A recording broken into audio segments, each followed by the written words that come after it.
EV Comply, simplifying your charge point installations.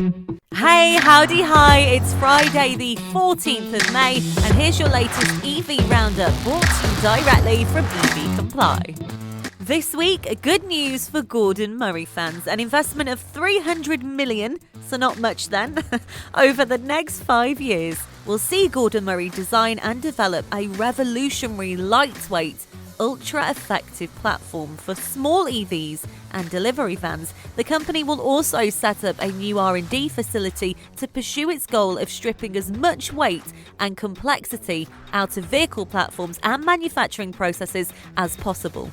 Interestingly, we do have some new data from NewMotion. Now, they have been focusing on the motivators for EV drivers in general, so they've covered their thoughts on charging, the infrastructure, and the future of e-mobility. So let's take a look at what the stats have found out.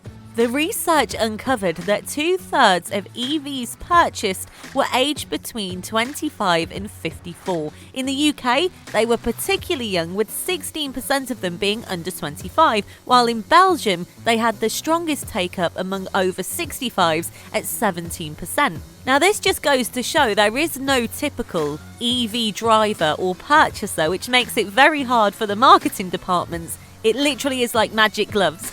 One size should fit all. The data also showed that better availability of public charge points came out quite strongly overall, with 48% choosing it as something that needs improving and 43% of those people living in the UK. Faster charging, which was at the top of the list for 52% of drivers overall, but only 41% of them came from the UK. So we seem quite happy with the charging speed here in the UK, which isn't a bad thing. Next on the list is charge points inoperability, with 36% wanting a single charge card for every public charge point, and 28% of those people were in the UK. Now, we found this quite interesting. Businesses across Europe still have a way to go in supporting their employees' transition to EV, as we know, but the Netherlands are doing very well, with 50% of that covered, and so's the UK, with 44% of it covered. So they're leading the way in the workplace charge point availability, which is fantastic, closely followed by France. 38% of them have that covered, and in Belgium they're also matching at 38%, while Germany remains the lowest at just 32%, so they've still got quite a way to go with that infrastructure. The data also went on to let us know that 84% of drivers have private parking available to them, but just 68% actually do have a personal charge point, so there's room to grow with that, and a total of 15% have neither personal nor workplace charge points, which requires them to use alternatives when it comes to their charging on the go. So 22% are doing this more than they thought they would. On-street charge points are the most popular option for this, being used by 62% of drivers overall and 47% in the UK. Followed by the percentage of people using parking garages, shopping and leisure destinations to charge at 46% overall and 45% in the UK. That's a lot of people just choosing to try and charge as and when. Now, on-street charging is particularly popular in Germany, where it's used the most, with 79% of drivers choosing to charge that way, while the UK and France have the joint highest rate of not charging on the go at all, at just 10%. So here in the UK, we're a little more organised, and I think a lot of us do have our own charge points, which is great. The survey also found that more than half, so 57% of UK drivers are worried currently about the lack of available charge points now and in the near future. Now, this part of the survey did not come as a surprise. 59% of people need to carry multiple cards for charging.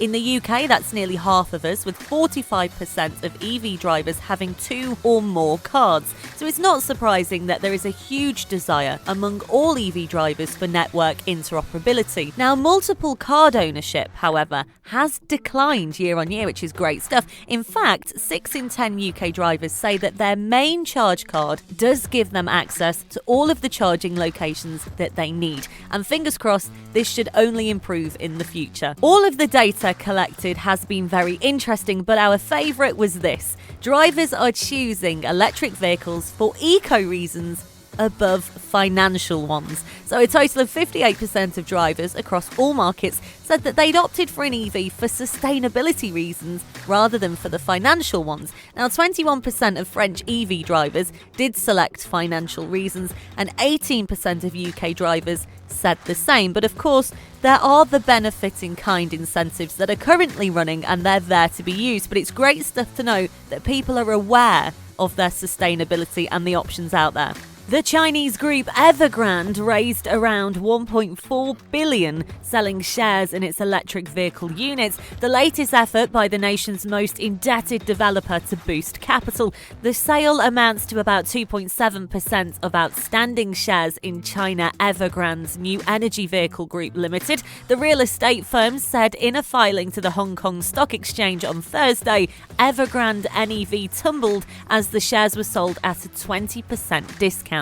In other news, the Renault Sport's name has been replaced by Alpine Cars. French sport car maker Alpine will become an EV brand and has the full support of Renault CEO Luca de Meo.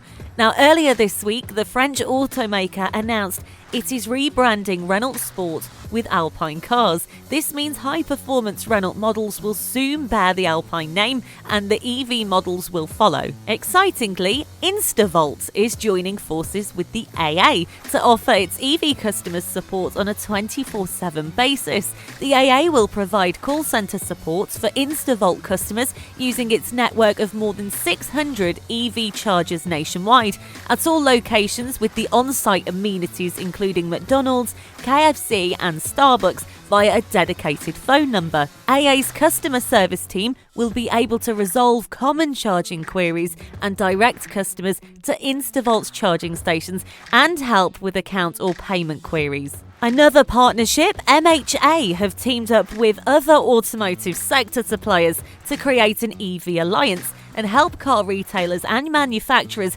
transition to a zero-emissions future. The project has been developed over the past 2 years and aims to offer a wide range of support, ranging from the consumer journey and dealership property to sourcing the correct EV and energy solutions. Projects have already been launched with Porsche and Mazda UK, according to the MHA. And finally, I mentioned it last week, it got a lot of you excited, and I'm not surprised because there are plenty of reasons to be very excited about the new 2022 GMC Hummer EV. Now, it has a 4-digit horsepower figure, it looks ridiculous, and it can crab walk through traffic, which, is pretty cool. But the main thing people want to know is how is it off-road?